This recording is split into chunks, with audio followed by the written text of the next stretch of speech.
एक और बड़ी खबर आ रही है। बड़ी खबर ये मिल रही है कि गुवाहाटी में जहां पर अभी मौजूद हैं विधायक, वहां से उन्हें गोवा शिफ्ट किया जा सकता है। यानी गुवाहाटी से अब गोवा ले जाए जाएंगे। महाराष्ट्र के तमाम विधायक जो एकनाथ शिंदे के साथ हैं अपने समर्थक विधायकों को गोवा ले जा सकते हैं। शिंदे जानकारी मिल रही है। मुंबई में विधायकों को गोवा शिफ्ट करने की चर्चा इस वक्त तेज है। इस पर बात करने के लिए हमारे साथ विपिन चौबे जुड़ गए। विपिन, ऐसी क्यों जानकारी, ये क्या इसके पीछे वजह है कि गुवाहाटी से गोवा शिफ्ट किया जाए? इस खबर के पीछे क्या तर्क दिया जा रहा है?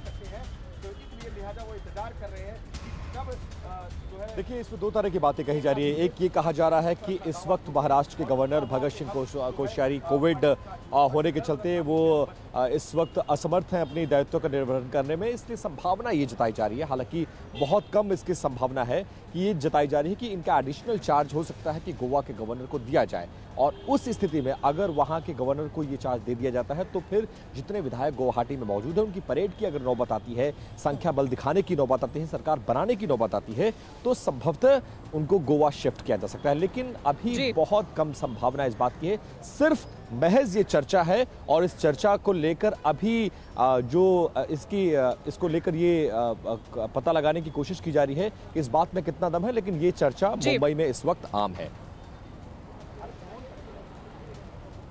ठीक है, राहुल तमाम तरह की चर्चाएं हैं जिनका बाजार गर्म है इस वक्त महाराष्ट्र में, मुंबई में। हमारे साथ मेहमान जुड़े हुए हैं। हमारे साथ अभिषेक अग्निहोत्री मौजूद हैं, शिवसेना के नेता हैं, उनका रुख कर लेते हैं।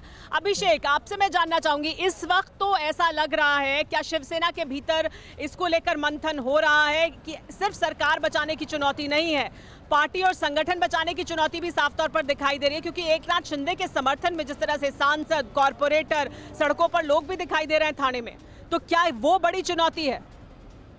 हाँ, सबसे पहले तो मैं नमस्कार कहना चाहता हूँ आपको। स्टूडियो के माध्यम से मैं जनता तक एक बात कहना चाहता हूँ कि आपको बहुत स्पष्ट बात कर दूं कि शिवसेना की जो पहचान है वो किसी पार्टी के विधायक या सांसदों से नहीं है, जबकि उसकी पहचान उनके शिव सैनिकों से।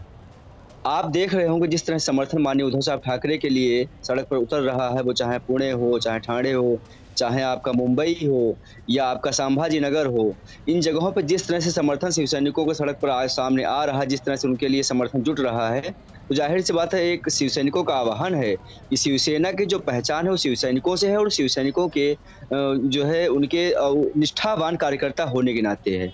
तो किसी 2-4-10 सांसद, 10-20 सांसद या 10-20 जो है विधायकों के माध्यम से कोई शिवसेना को खत्म नहीं कर सकता है। इस तरह की शिवसेना ने कई प्रकार के इतिहास आप उठा के देखेंगे,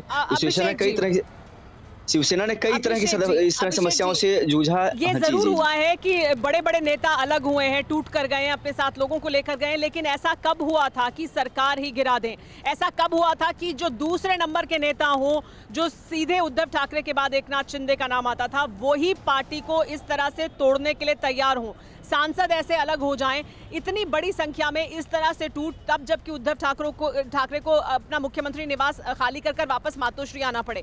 ये इतनी बड़ी चुनौती तो कभी पहले नहीं थी। अब चुनौती है आपके सामने, अस्तित्व की चुनौती है, राजनीतिक संकट बड़ा, इसे तो स्वीकार करेंगे ना? सेना और सत्ता का बहुत ज्यादा कोई मोह नहीं रहा है कभी भी। ये बात आपको ये शायद पता होगा, जानकारी होगी कि शिवसेना का अगर मुख्यमंत्री बना, सेकंड टाइम कोई मुख्यमंत्री बना था माननीय उद्धव ठाकरे जी के लिए। इससे पहले मनोहर जोशी जी मुख्यमंत्री हमारे पार्टी के थे, जब हमारी सीटें जो है सबसे ज्यादा भाजपा से ज्यादा सीटें हुआ करती थी। दूसरी बात आपको बता दो, शिवसेना का जो अपना तेवर है वो कोई सत्ता के अधीन आकर नहीं होता। शिवसेना का अपना खुद का तेवर है, वही उसकी पहचान है, पहली बात। दूसरी बात आपको बता दूं कि जैसे उद्धव जो अभी वर्षा बंगला खाली कराने की बात कही जा रही है, तो उद्धव साहब ठाकरे जी को किसी ने मजबूर नहीं किया इस बात के लिए। वो उनका बड़प्पन है। जो व्यक्ति सत्ता को छोड़कर ठुकरा कर मतलब अपना बंगला खाली कर रहा है, तो सत्ता को हासिल करने के लिए जो कूटनीति का उपयोग लोग कर रहे हैं वो कहीं न कहीं उससे महान है। उनको सत्ता का लालच नहीं है, शिवसेना को कभी भी वैसे भी सत्ता का लालच नहीं रहा है। ये बात दूसरी कि हमारे लोगों ने गद्दारी की है, हमारे लोगों ने धोखा दिया है, उसके पीछे वजह क्या है, सत्ता किसने बिछाई है? ठीक है, सत्ता के पीछे नहीं है, लेकिन शिवसेना अपने रास्ते से अलग हट गई है, ये बड़ा आरोप लगा रहे हैं। परवाह देश की, सोमवार से शुक्रवार रात 10 बजे TV9 भारतवर्ष पर।